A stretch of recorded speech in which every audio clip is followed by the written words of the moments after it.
Weekend number 7 of conference play on the Diamond is officially in the books, and weekend number 8 is upon us. These are my latest SEC baseball power rankings as we prepare to enter the month of May.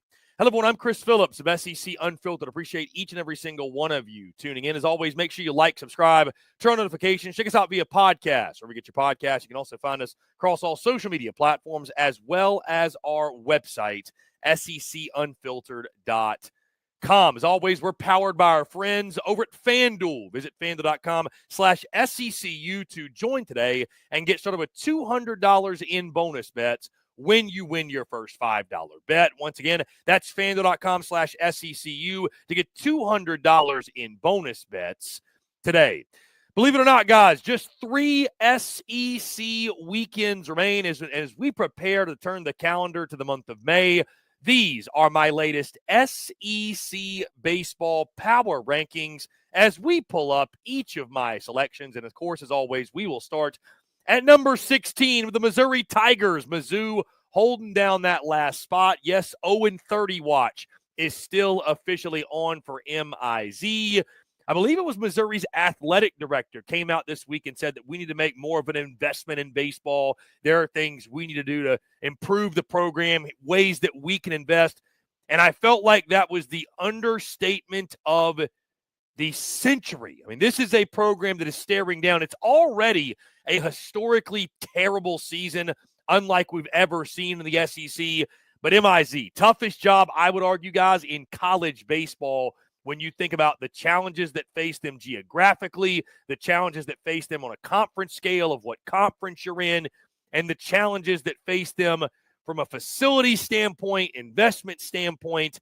Missouri dropping yet another series, getting swept by Alabama over the weekend, again sitting at 0-21 in SEC play. Do they get to 0-30? What do y'all think? I think it probably happens, but going to be interesting the rest of the way out. At number 15, guys, I've got the South Carolina Gamecocks. South Carolina dropping 2 of 3 to the Kentucky Wildcats. And I don't know what's more noteworthy at this point.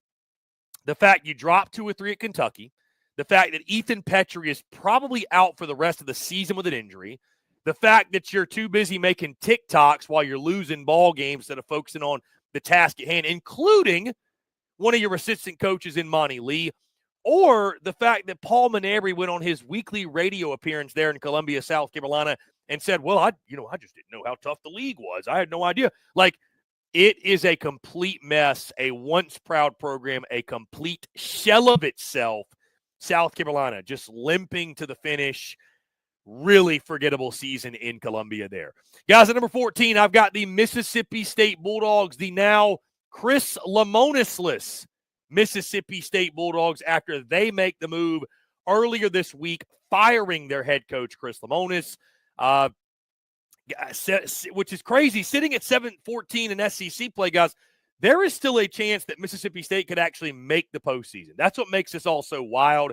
It's not the fact that Chris Lemonis got fired. It's the timing of it all, which I think we all agree with. So either way, Mississippi State probably, in my opinion, going to be one of those teams on the outside looking in. But now you have to ask yourself, does in a weird way the firing of Chris Lemonis like free up this ball club? Do you have guys playing a little bit more loose? It's like now you don't have the pressure of, man, we got to go out there and we got to save our head coach's job. You saw him in the midweek beat up on Memphis, ho-hum, whatever. These next 3 weekends for State going to be very, very, very interesting. Of course, dropping 2 of 3 this past weekend at Auburn. But they got Kentucky coming to their place. They got Kentucky coming to the dude. Super Bulldog weekend.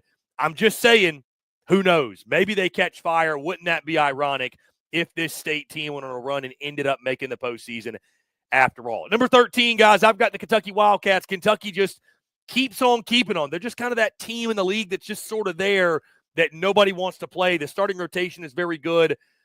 They've got bats up and down the lineup. Again, not one of the best teams in college baseball, certainly, or not even the SEC, but a really stingy team, a really tough team to play. They take 2 of 3 from South Carolina over the weekend. And like I mentioned, they will travel to Starkville, Mississippi to take on the Mississippi State Bulldogs, what should be a really interesting series. Guys, at number 12, I've got the Alabama Crimson Tide. Bama stays where they were for me last week, even after sweeping Mizzou, because, guys, at this point, sweeping Mizzou, you just don't get a whole lot of credit for it, right? I thought encouraging. Zane Adams did bounce back, had a much better start than he had the weekend prior. I'm really, really interested to see what Alabama does with their rotation. Tyler Fay in game one against Mizzou got roughed up a little bit. Bama in that game was actually trailing Mizzou early. I think it was 5-1 early in the game. They storm back. They win it. But Zane Adams was much better. Riley Quick, I still think, is the best arm they have in that weekend rotation. So how do they shuffle those guys around? Also, Bama needing Justin LeBron and the boys to heat up in the lineup as they fight for a hosting bid. Guys, coming in at number 11, how about them? Gators ain't dead yet. The Florida Gators at number 11 for me after they take 2 of 3 from the Arkansas Razorbacks, one of the biggest winners of the weekend in the SEC. And, guys, all of a sudden, Kevin O'Sullivan's club starting to heat up a bit. The bats have been really good of late. Colby Shelton does get injured over the weekend, but sounds like he will be back this weekend for the South Carolina series, so nothing too serious. Liam Peterson's looking like a dude, and you're having guys step up in the bullpen, right? I think Jake Clemente has really found himself in his new role in the bullpen, being a guy that comes in end of game, shuts it down. Yes, I think they obviously still have some questions when it comes to the Sunday starter role. Billy Barlow was not good in that spot. I believe 1 inning, 4 earned runs, something like that. Aiden King is a really talented dude that in game twos has been up and down, which you would expect for a true freshman. But Florida really riding the backs of their lineup, the way they're swinging the stick. And, again, that's a really, really good Arkansas team they beat at home, finally protecting Condren Family Ballpark and getting a signature series win. And all of a sudden, like I said, guys, Florida's starting to heat up a little bit. I mean, barring a miracle, they're not going to be a host or anything like that. But certainly, I mean, they looked dead in the water just a few weeks ago in regards to making the postseason. Now you're looking at Florida. Could be one of the most dangerous 2 or 3 seeds in college baseball if they can keep this up and stay hot.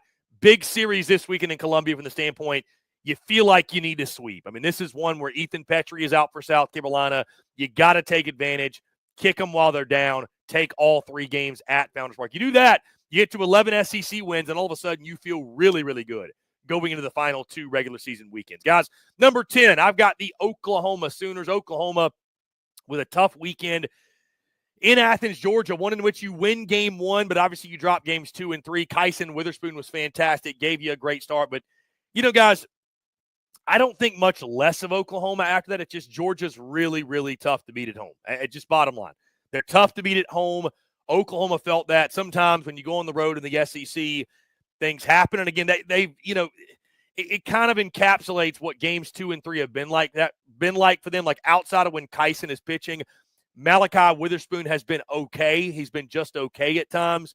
So pitching depth or lack thereof is something that gives you some concerns with them. But I think Oklahoma going to be fine again. Just another one of those really, really tough middle-of-the-pack SEC teams. They come in at number 10 for me. At number 9, I've got the Vanderbilt Commodores. Vandy drops a few spots after dropping 2 of 3 at Ole Miss. They do respond nicely in the Sunday game, getting a run rule victory, obviously, after a really, really tough start to the series. But, the thing with Vandy, guys, it remains like the margins are going to be so razor thin for them. Because if they don't pitch extremely well every game, you really question the lineup and the pop. And every time we talk about Vandy, we're talking about this same thing, but it's just the truth. They're going to pitch, they're going to play great defense, but with this lineup specifically, I mean, guys, you're asking R.J. Austin to hit in your 3 or 4 hole. Guy's not a 3 or 4 hole hitter. He's a great baseball player, awesome player, but he's got 1 homer on the year. Like, he's just not that guy, right? And if you're not getting a breakout performance from the freshman Brody Johnston, there's just not a lot of other guys in that lineup that have pop. So that's going to be the big question for Vandy. I mean, listen, this Vandy team I still think is pretty good. I think they could be a regional host. For them in the postseason, it's all going to come down to matchups. If they get somebody where the lineup's not great, kind of similar to them, their pitching staff will shut them down. If they got to go outscore somebody, it's going to be really, really, really tough sledding. It's not impossible because we saw Vandy sweep Georgia, but it's just going to be really tough sledding. Guys, before we go any further, I want to tell you about our friends over at Melon hats. You see on the screen if you're watching on Facebook, YouTube, Twitter, what have you, Melon hats. I've got the black. I've got the gray. Guys, this has become my favorite hat in my wardrobe. I wear this stuff all the time, whether it is on the golf course, at the gym, at the beach, around the house. You name it, guys. It has become, like I mentioned, my favorite hat. And you guys know, I'm a huge hat guy. Like, I am a hat guy through and through.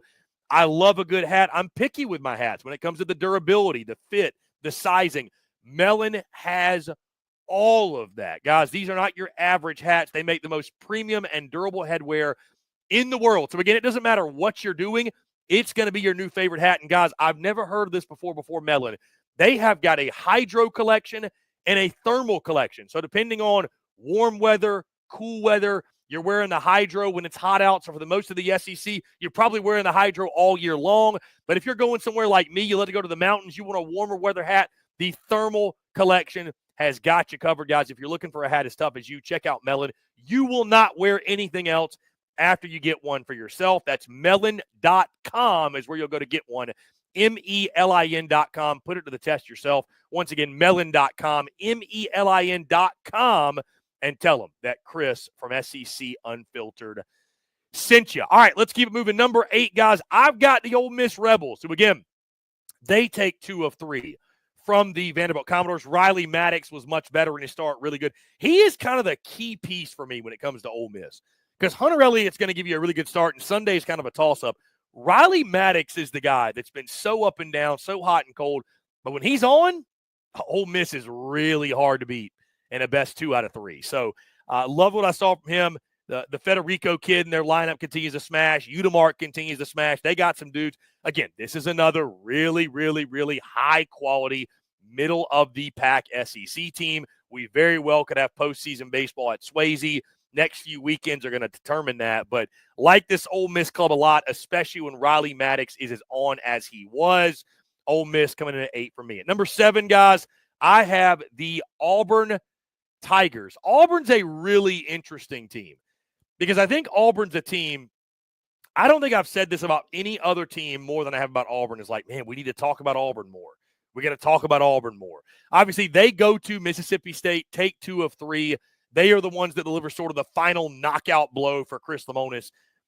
This Auburn team is really, really solid, man. I mean, I think this Auburn team realistically could make Omaha. Like, I do not think that would be crazy if we are talking about Butch Thompson's club back in Omaha. Love what they did against State. Obviously lost game 2, 12-7, but win game 3, 14-8.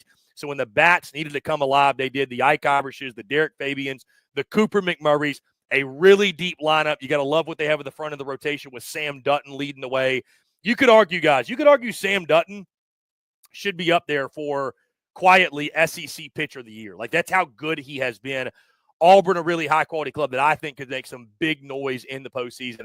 They come in at number 7 for me. At number 6, guys, I got the Arkansas Razorbacks. Arkansas dropping a few spots after falling to Florida, and they have now lost 3 straight SEC series. 3 straight SEC series, which is hard to believe because this was a team, guys, that, I mean, just 3 weeks ago was the number 1 team in the country, had, I think, right there tied with or maybe even the best record in all of college baseball. And it's been tough sledding. It's been really tough sledding. Now, what do you get, Arkansas?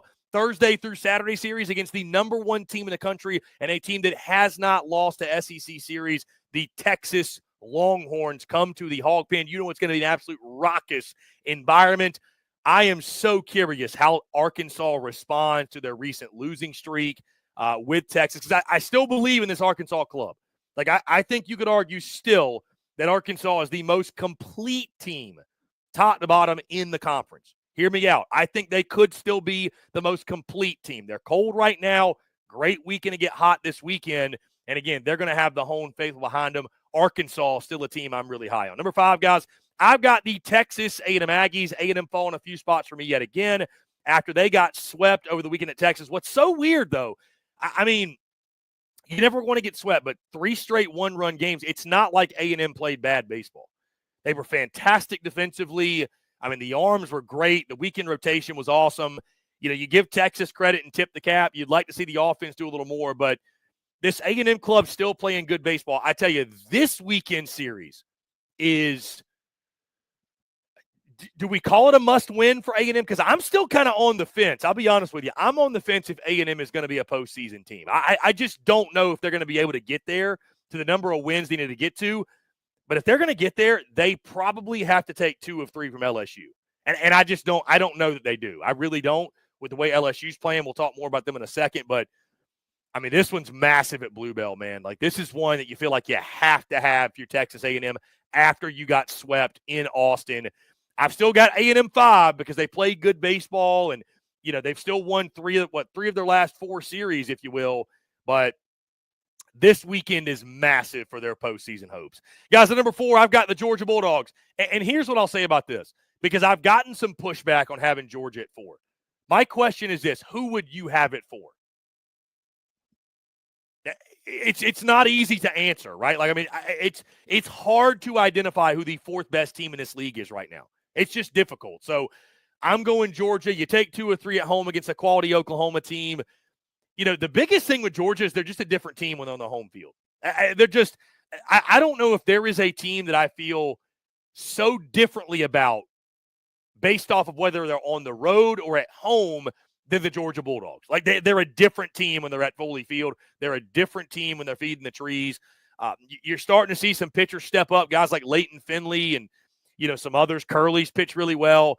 And the lineup we know is lethal. But, again, Georgia has struggled. When they've struggled on the road. When they're at home, they're fantastic. So, you know, Georgia, a couple big series coming up down the stretch. Still like this Dogs team. But I think for them to have a lot of postseason success, they probably need to be a top 8 national seed because they go on the road in the postseason.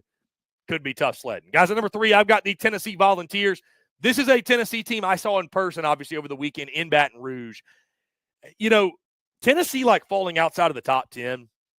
I mean, guys, they took LSU down to the wire, and you could argue, you know, there are a couple of balls, if they make the plays on Friday night in the 9th inning, they would have won that series 2 out of 3 there at Alex Box Stadium, which would have been a hell of a series win for them.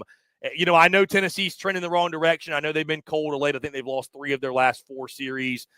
I still, again, I'm not overreacting. Here's the thing.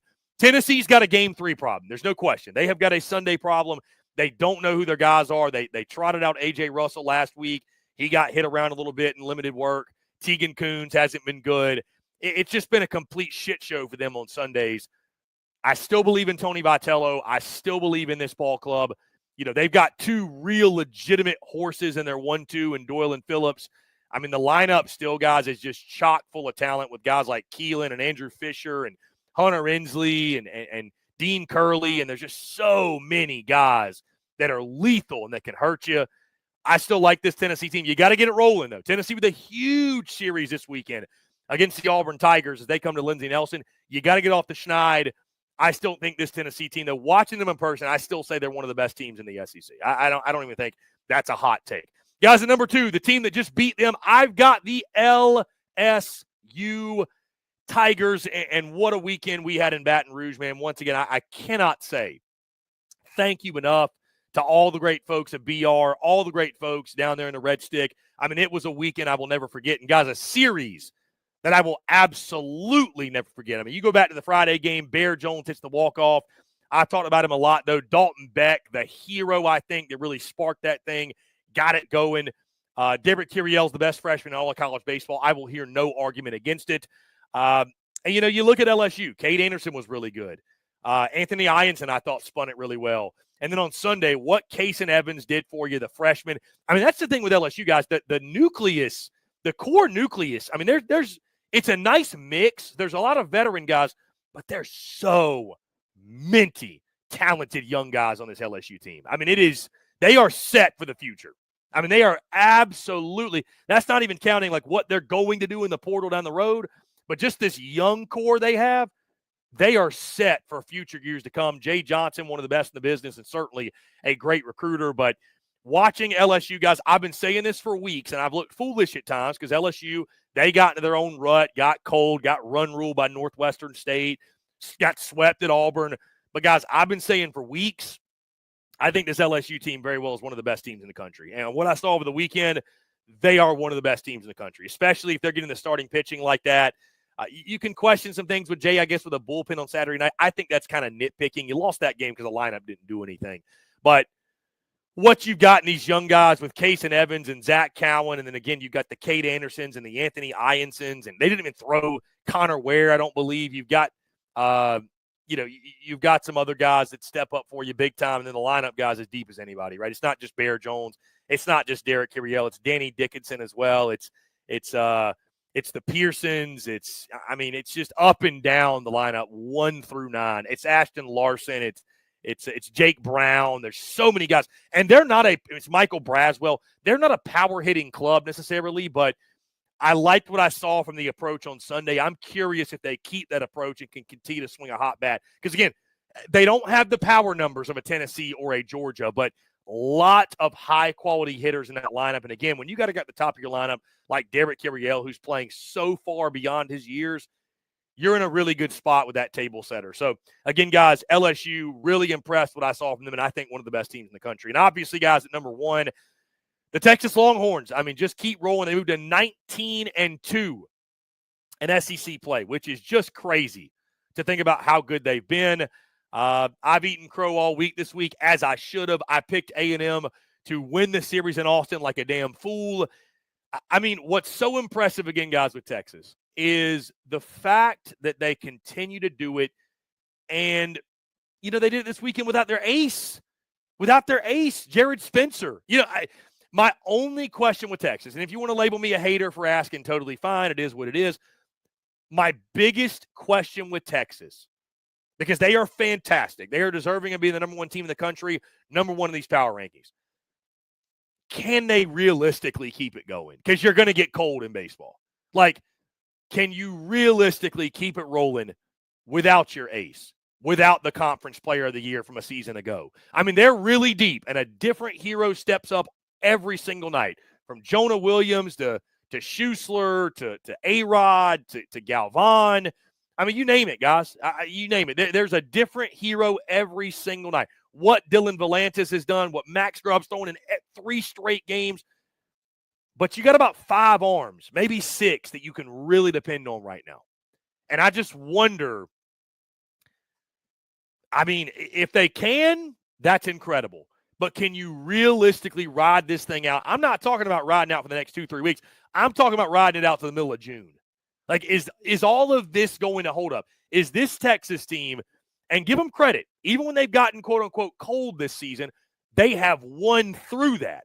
They faced their share of adversity, but I just still go back to, guys, you win 3 straight 1-run games. That's not a normal thing.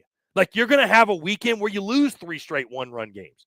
Maybe Texas won't have that, but I've never watched a baseball season where a baseball team did not go through some sort of rut, some sort of losing streak, some sort of adversity they'd run into. So that is my only question when it comes to Texas. Can you realistically keep this up? The bottom line right now, though, is this: they're doing it. Nobody can beat them. Texas is winning every close game, and deservedly so. Listen, they've got a great head coach. They've got a great coaching staff. They've got players that are bought in. They've got very talented players, obviously. This weekend at Arkansas is going to be fascinating. It really, really is, because the Hogs, like I said, I think could be the most complete team in the conference. They've got their horses ready to go on the bump. You wonder what it's going to look like for Texas this weekend once again without Jared Spencer. But again, every time we doubt Texas, they prove me and many others wrong. So Texas, deservingly, it's no debate, number 1 in our power rankings, number 1 in the country. Guys, we'd love to hear from you, your thoughts. Do you agree with my rankings? Do you disagree? How would you power rank the teams of the SEC as weekend number 8 in conference play approaches? Guys, that's going to do all for us. Before we get out of here, though, I want to tell you about our friends over at FanDuel, because as always, we're brought to you by our friends at FanDuel. The wait is over. Baseball season's finally here, and you can start the season strong on FanDuel, America's number 1 sportsbook, because right now FanDuel is celebrating the return of baseball by giving new customers $250 in bonus bets if your first $5 bet wins. FanDuel has so many ways for you to get on the action, from hits to steals to home runs. They got a lineup filled with all of your favorite bets. Or if pitching is more your thing, FanDuel has a deep bullpen of bets from strikeouts to shutout innings. So when you place your first bet, it can be almost anything. And if it hits, you'll get $250 in bonus bets.